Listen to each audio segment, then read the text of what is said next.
예, 안녕하십니까. 박지한 멜리사입니다. 이번에 새롭게 여러분들께 제작을 해서 제공해 드릴 강의 시그니처 모의고사에 대해서 강의에 대한 간략한 설명, 그리고 강의 어떤 식으로 활용하시면 좋은지, 강의는 어떤 방식으로 진행이 되는지에 대해서 오리엔테이션 진행을 해보도록 하겠습니다. 일단 이 시그니처 모의고사라고 하는 강의의 형태, 뭐 말 그대로 모의고사예요.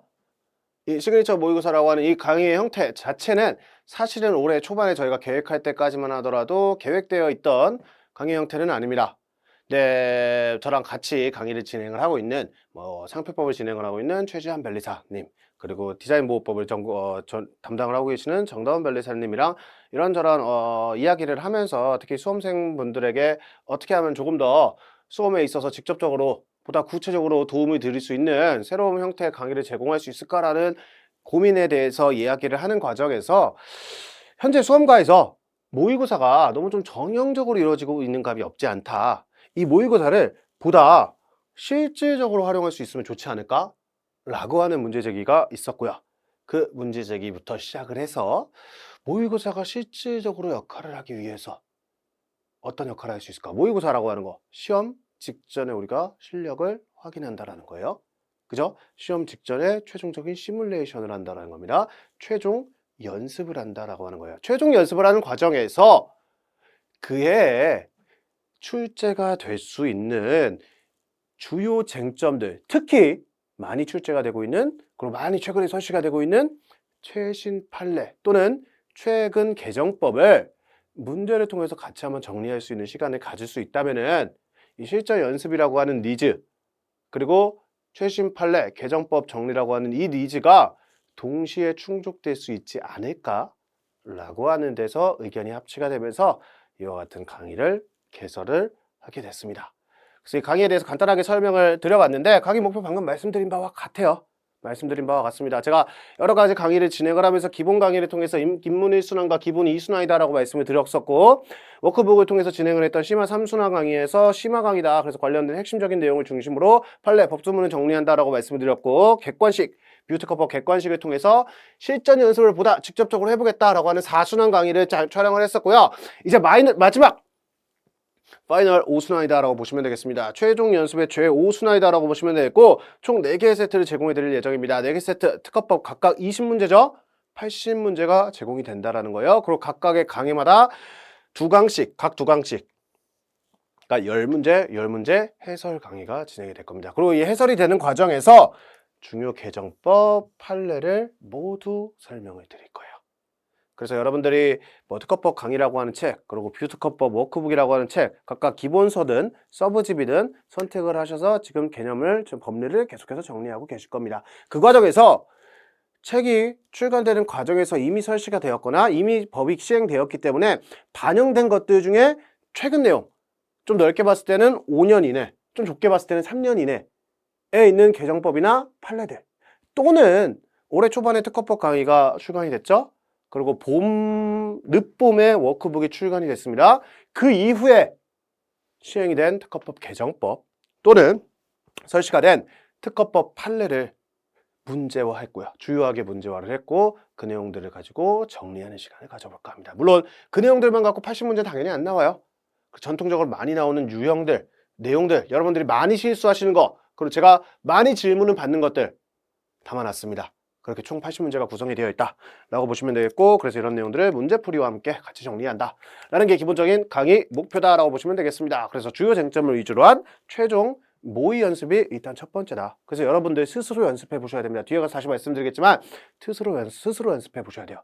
그리고 금년도 개정법, 물론 최신 개정법들 일괄적으로 조금씩을 설명을 드리겠지만, 일단 메인 되는 거 금년도 개정법, 특히 책이 출간된 이후에 시행된 개정법, 그리고 판례들 중심으로 문제 풀어보고요, 해설을 통한 정리를 할 것이다. 그리고 아까 말씀드린 것처럼 단순히 얘네들만 포함되어 있지는 않습니다. 설명은 얘네가 메인이 될 거는 맞는데 실전과 매우 유사한 난이도 유형을 대비해서 연습을 하는 것이다 라고 생각해 주시면 되겠습니다. 그래서 또 하나 말씀드리고 싶은 게, 제가 그 객관식 강의 진행을 하면서 오리엔테이션에서 이 프로세스 한번 이렇게 쭉 설명을 드렸을 거예요. 그래서 초시생 같은 경우에는 특허법 강의를 통한 기본 이론 강의를 수강하시고, 필요에 따라서 심화 이론 강의나 실전 문제풀이를 선택하시면 된다. 그리고 연말에 또는 연초에 12월 말 또는 1월 초에 업로드가 될 그해 연도의 판례 개정법을 반드시 수강하셔서 이 강의 당시, 이 책 출간 당시 없었던 법이나 개정법이나 판례들을 꼭 확인하셔야 된다라고 말씀을 드렸는데, 지금 이 시그니처 모의고사를 선택을 하셔서 이 강의를 활용하시는 분들 같은 경우에는 얘가 필수적이지 않습니다. 여기서 충분하게 별도의 자료 제공을 해드릴 거고, 그리고 이외에도 제가 여기서 충분하게 설명을 드린 이후에 특허법 강의 기본서 또는 뷰특허법 워크북에 대한 추록을 올리겠죠. 여기서 말하는 추록이라고 하는 건 뭐 계속해서 말씀드린 것처럼 새로 시행된 개정법, 새로 설치가 된 판례를 반영한 추록을 업로드 해드릴 겁니다. 여기서 제가 설명해드리고 제공해드린 자료를 바탕으로 충분히 이해하실 수 있으실 거고 빈틈은 없으실 겁니다. 그래서 만약에 지금 시그니처 모의고사를 수강하시는 분들 같은 경우에는 얘네들을 둘 중에 하나를 선택하시면 된다. 그리고 재시생 이상 분들 같은 경우에도 마찬가지예요. 뭐 심화이론은 이왕이면 뷰특허법 워크북으로 같이 한번 정리를 하시고 객관식 문제풀이는 필수 선택사항이다라고 말씀을 드렸는데, 시그니처 모의고사 그리고 판례 개정법 강의 중에 둘 중 하나를 선택한다라고 하면은 이 시그니처 모의고사를 수강을 하시는 이 경우에는 굳이 판례 개정법 강의를 따로 들으실 필요는 없다라는 점을 말씀을 드립니다. 그리고 마지막에 제공이 되는 최종 정리 강의는 선택사항이 될 거고요. 그래서 이 부분을 말씀을 드리겠습니다. 강의 활용하시는 과정에서 나는 어차피 문제 결과 다 확인할 거니까 문제 풀었다라고 가정하고 뭐라고 해설하는지 내용이나 들어보자 이러시면 될까요? 이러시면은 대가는 다 지불하시고 비용은 다 지불하시고 원하는 만큼의 실력 향상으로 이어지지는 않을 겁니다.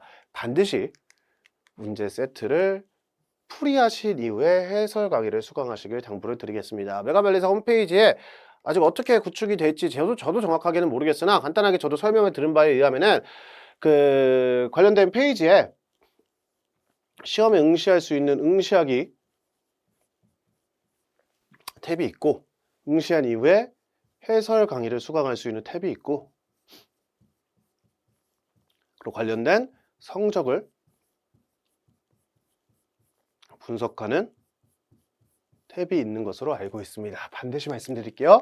이게 1번이에요. 응시하기. 그리고 그 결과를 바탕으로 내용 정리, 그리고 나의 성적을 확인하는 순서로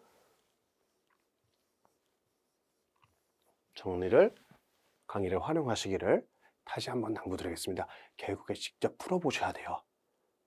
그리고 여기서 성적 분석이다라고 얘기를 하는데, 저희가 모의고사 강의를 진행을 하면서 계획을 하면서 얘기를 했던 게 있습니다. 모의고사를 보는 이유는 실전 연습, 최종 연습, 마지막 시뮬레이션 하는 의미도 당연히 있지만 수험생분들의 주요 니즈는 이런 것도 있을 수 있을 것 같습니다. 등수학이라는 거. 내가 전국의 별사 시험을 보는 사람들 중에서 대충 어느 정도에 위치하고 있는지, 내 실력 정도면은, 이 성적 정도면은 석차로 내가 몇 등 정도에 위치하는지를 확인해 볼 니즈가 있을 거예요. 그 니즈를 충족시켜 주는 것이 수험생분들에게 조금 더 직접적인 도움이 될 수 있는 거다라고 생각이 들었고, 그에 따라서 저희가 메가밸리사 측의 기술 구현이 가능한지 확인을 했습니다. 실시간으로 최초 응시안에서 재응시는 이제 실력이 한번 본 거잖아요. 그게 성적에 반영이 되면 안 되겠죠. 최초의 응시에 한해서 정해진 시간 안에서만 풀이가 되도록, 그래서 아마 이렇게 구현이 될 겁니다. 총 70분이죠. 총 70분인데 그 중에 특허법이 20문제니까 대략 35분 정도로 구현이 될 건데, 35분 동안만 이 문제가 화면에 제공이 되도록, 그래서 그 안에 35분 안에 문제에 대한 정답 표시가 되도록, 35분이 지난다라고 하면은 반영이 되지 않도록 보다 객관적인 등수 확인이 가능하도록요. 이와 같은 기술 구현이 가능한지에 대해서 문의를 했고 구현이 가능하다라는 대답을 들었습니다. 그래서 등수 확인 의미 있을 거라고 생각을 해요. 합니다. 그리고 계속해서 아마 제가 알기로는 매일 정해진 시간에 이게 업데이트가 되는 걸로 알고 있습니다. 조금 더 구체적인 기술에 대한 사항은 아마 이 관련된 페이지가 개설이 되면은 충분하게 설명이 되어 있을 거라고 생각을 하는데, 기본적인 취지는 그렇다는 것만 알고 계시면 되겠습니다. 최초의 응시 안에서 정해진 기간 내에서 데이터들이 쌓이기 때문에 이 데이터들 안에서 수험생분들이 객관적으로 자신의 등수를 확인할 수 있는, 그리고 인터넷을 통해서 최초 응시안에서 객관적으로 데이터가 쌓이다 보니까 이 모집단이 커지면 커질수록 그 모집단의 그 객관성이 담보가 될 수가 있기 때문에, 의미를 크게 가질 수 있기 때문에 여러분들에게 실질적으로 도움이 될 수 있을 거라고 판단을 했습니다. 그래서 일단 첫 번째 응시하시고요. 그리고 해설 강의를 수강하시면서 관련된 내용을 저랑 같이 정리하시는 거고, 이 성적 분석을 통해서 자신의 실질적인 등수를 확인할 수도 있을 거고 자신의 위치를 확인하시는 용도로 활용해 주시길 부탁드리겠고, 그 과정에서 계속해서 말씀드리지만 개정법이나 최신 중요 쟁점에 대해서 함께 일괄 정리한다라는 점에서 본 강의를 활용해 주시기를 다시 한번 당부를 드리도록 하겠습니다. 이게 강의 활용하는 방식이 될 거고요. 아까 말씀드린 것처럼 총 35분 안에 특허법은 풀이가 되도록 진행을 해주시길 부탁드리겠고, 이왕이면 특허, 상표, 디자인 이렇게 따로 가시기보다는 일괄해서 진행을 하시면 훨씬 더 효율적일 수 있을 것 같습니다. 총 70분 연습을 한다는 거죠. 여기까지 잡아주시면 되겠고, 강의 교재 별도로 필요 없습니다. 다만 제가 계속해서 관련된 내용을 설명을 드릴 거기 때문에 본인이 갖고 계신 이론서 있을 거예요. 특허법 강의 기본서가 있을 수도 있을 거고, 뷰특허법 워크북이 있을 수도 있을 겁니다. 둘 중에 어느 하나 2학년가 옆에 놓는 정도, 그럼 필요하면 그때그때 좀 찾아보는 정도로만 활용하시면 되겠고요. 별도의 자료 없고요. 별도의 교재 없고요. 모의고사 4세트가 제공이 될 겁니다. 총 20문제, 20문제, 20문제, 20문제, 80문제 제공, 그리고 그에 따른 해설이 제공이 될 겁니다. 해설 같은 경우에는 첫 페이지에 이런 정답 표시, 뒤 페이지부터는 관련된 해설이 들어가 있는 형태로 제공이 될 거고요. 사실 그 객관식 문제집 같은 경우에는 제가 제작을 하는 과정에서 제가 만든 문제들 물론 포함이 되어 있지만 그 변리사로 이번에 합격을 하신 수험생 그 합격자분들의 도움을 많이 받았습니다. 근데 이번 모의고사 4세트 같은 경우에는 일괄해서 제가 다 하나하나 신경 써서 제작을 하려고 하고 있습니다. 특히 이 모의고사가 좀 더 실질적으로 구체적으로 직접적으로 도움이 되길 바라는 마음이 있기 때문에 계속해서 지금 현장에 남아 있으면서 어떤 판례 경향들이 있는지, 그에 따라서 시험 경향은 어떻게 되고 있는지를 계속해서 분석하고 있는 입장이 저라고 생각을 하기 때문에 제가 성심성의껏 문제 그리고 해설 자료 제공을 하고 있으니까 잘 활용해 주시길 당부를 드리겠고요. 더 나아가 그 개정법 내용, 뭔데 특허법 강의가 출간되고 개정법 내용이 많지는 않습니다. 그러니까 올해 22년도 초반에 책이 출간이 되고 22년도 중후반기, 그러니까 2분기, 3분기, 4분기에 개정법이 거의 없기는 해요.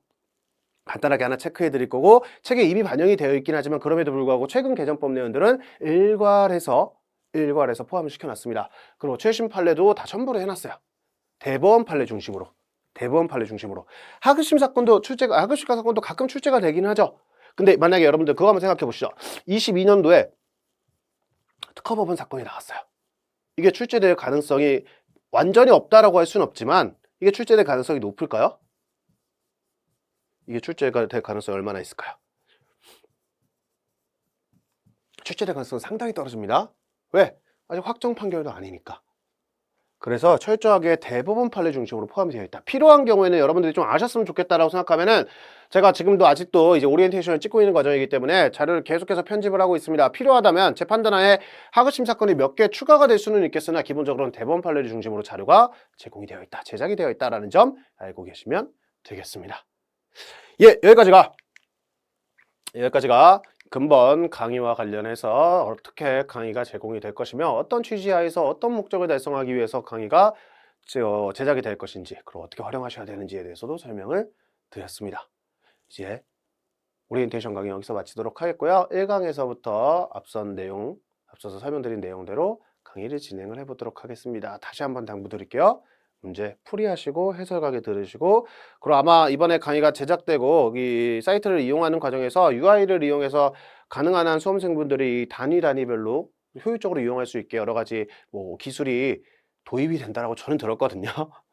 이 부분은 제가 하고 있는 부분은 아니라서 제가 확실하게 지금 설명을 드릴 수는 없겠지만 충분히 활용이 될 수 있는 조금 획기적인 형태의 새로운 강의일 거다라는 말씀을 미리 드리도록 하겠습니다. 그리고 총 4개의 세트가 진행이 된다고 하는데 제 개인적인 판단으로는 1, 2회차는 난이도가 높은 편은 아니라고 생각이 들고요. 3, 4회차부터는 난이도도 조금은 올라가고 조금은 지엽적인 부분도 조금은 포함을 하려고 하고 있습니다. 우리 시험이 실제로 그렇게 나오니까요. 그런 거 알고 풀이를 해주시면 되겠습니다. 문제 풀이하시고요. 1강에서 다시 뵙도록 하겠습니다.